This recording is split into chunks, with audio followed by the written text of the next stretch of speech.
அனைவருக்கும் வணக்கம். நான் உங்கள் ஜெயம் வேணுகோபால். குரு பகவான் அப்படிங்கிறவர் ஒரு ஜாதகத்தில எந்த பாவத்தில இருந்தாலும், அந்த பாவத்திலிருந்து 5, 7, 9 இடங்கள பார்ப்பார் அப்படிங்கிறது உங்களுக்கு தெரியும்.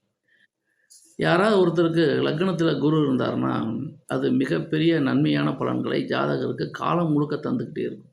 எப்படி? லக்னத்தில குரு இருந்தா 5ஆம் பாவத்த பார்ப்பாரா?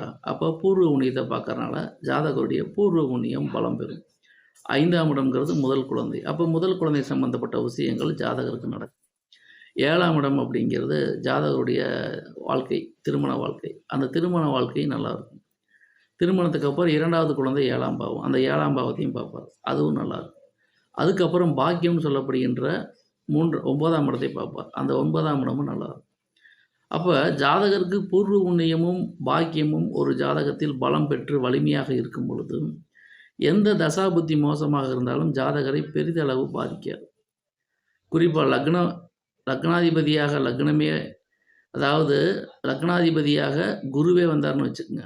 அது மிகச்சிறந்த அமைப்பு. குரு லக்னாதிபதியாகி லக்னத்திலிருந்து அவர் 5, 7, 9 இடங்களை பார்க்கும் பொழுது, அந்த பாவங்கள் மிகப்பெரிய வலிமை பெறும். அப்ப இது ஒரு சிறப்பான அமைப்பு. அப்ப யாருக்கெல்லாம் லக்னத்தில் குரு இருக்கிறதோ, அவர்கள் கொடுத்து வைத்தவர்கள். இயற்கையாகவே கடவுள் அருளால் அவர்களுக்கு பூர்வ புண்ணியம், பாக்கியமும் பலம் பெறும். வாழ்க்கையில சகல விஷயங்களையும் சமாளிக்கக்கூடிய தன்மை ஜாதகருக்கு இயல்பாகவே உண்டு. காரணம் என்னன்னா, 1, 5, 9 பாவங்கள் வலிமை பெற்றால் அது மிக வலிமையான ஜாதகம். அப்போ லக்னத்தில குரு இருக்கும்போது 5ஆம் பாவத்தையும் பார்ப்பார், 9ஆம் பாவத்தையும் பார்ப்பார். அந்த பாவ சம்பந்தப்பட்ட காரகத்துவங்களை வளர்த்து விடுவார். இது ஒரு புண்ணியம் செய்த ஜாதகம். நன்றி, வணக்கம்.